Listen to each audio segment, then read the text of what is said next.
Hey guys, once again, it's Akbar Rockman from BetterEnglishConversation.com.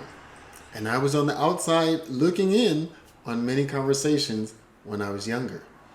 People were having stories, laughing, joking, and in my head, the only thing I could think was, I don't know what to say. And that's where my conversation started, excuse me, and stopped. And I'm a native English speaker, so I can imagine how some of my students feel when they get in conversation situations. Have you ever felt like this? So today, let's talk a little bit about what we can do to make ourselves better English conversation speakers. Okay? First thing that I hear a lot from students is, I just do not know what to say. Simple. I don't know what to say in a conversation. Have you ever felt like this before? And what do you do when you get to this situation? I know as someone who learned Japanese in Japan, I can relate to this situation. When I first came, everything was one long sentence, one phrase. I thought there were no words. And so the first thing I can tell you is to try to listen to as much English as possible. Because once I did start picking up on Japanese, I could figure out, okay, there's not just one word, as we all know, but everything starts to slow down a little, and I can pick out words that I've learned. I can see, okay, this phrase is being said a lot. So the first thing I'm going to say is just try to listen to as much English as possible. And this will help you get better naturally. The next thing that I hear a lot from my students lately is, how can I say this? Maybe they understand what I'm saying now, but then they just don't know how to respond from there. Where do they go? And the first thing I usually ask my students when this situation happens is, how often are you studying English? I recommend at least 15 minutes a day because you want to have as much English as possible in your life. So you can just start getting comfortable hearing English, hearing different English speakers, and just getting better in general having an English conversation. Okay, so how long are you studying? Like I said, I recommend 15 minutes. Okay, get better at your listening, get better at everything. Next, think about practice is going to make perfect. So think about something that you are really good at. How did you get there? I'm sure you didn't just wake up one day and then you can do it. You probably took a lot of time either studying or practicing, trying, getting better. And this is going to be the same thing I want you to do with English. Practice makes perfect. So find your 15 minutes every day, get some English. Maybe it could be the TV. If you don't have an English speaking partner, find something that you can read out loud. Anything that you can do to make yourself listen and speak in English would be great.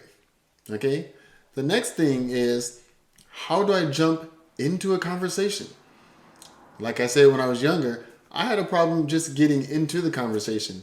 I might finally know what's happening, but I just didn't know when is my spot, when is my chance to jump in there. And so most people will be happy to hear anything that you say in their native language, as long as you're making an effort to speak. So my advice is just pick your spots, find something that you can listen to, and that you find, okay, I heard that and I understand what they're saying, so I'm going to go ahead and jump in here. Another thing is you can also go into the conversation on your end thinking about something that you really like to talk about. For example, my sons, if there is something with a video game, YouTube channel, they can tell you everything about it and they won't hesitate to tell you everything about it. So also, to be good in a conversation, find something that you really like, and then you'll be able to really speak about it a little easier. And once you start getting a little more comfortable, go from there. And then the last thing that we're going to talk today is, I do have a lot of students who say, okay, now I'm finally feeling better. I'm able to understand. I finally jumped into that conversation. But the next thing that I have to overcome is, how can I hold my own with a native speaker? So maybe you finally did get your confidence up, and the problem now is just keeping up with native speakers.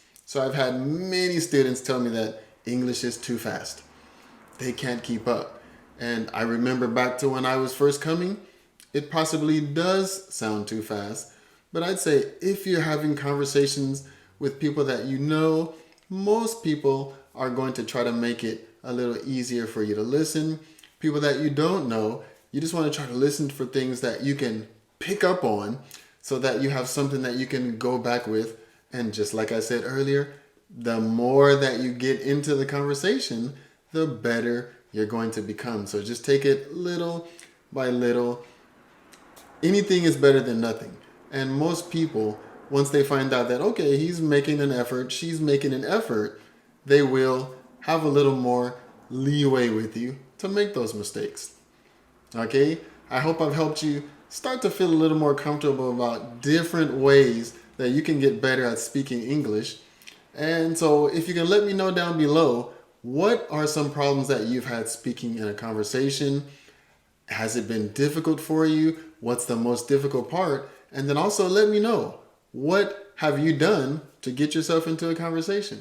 Also think about what you do in your native language, and maybe you can try getting in there like that. So once again, I'm Akbar Rahman from Better English Conversation. Please leave me a like and subscribe if you like what you heard today. Share it with as many people as you know, because the more people that get to see this, the more people that I can possibly help speak better English. I hope you had a good time and look forward to talking to you again soon. You guys have a good day.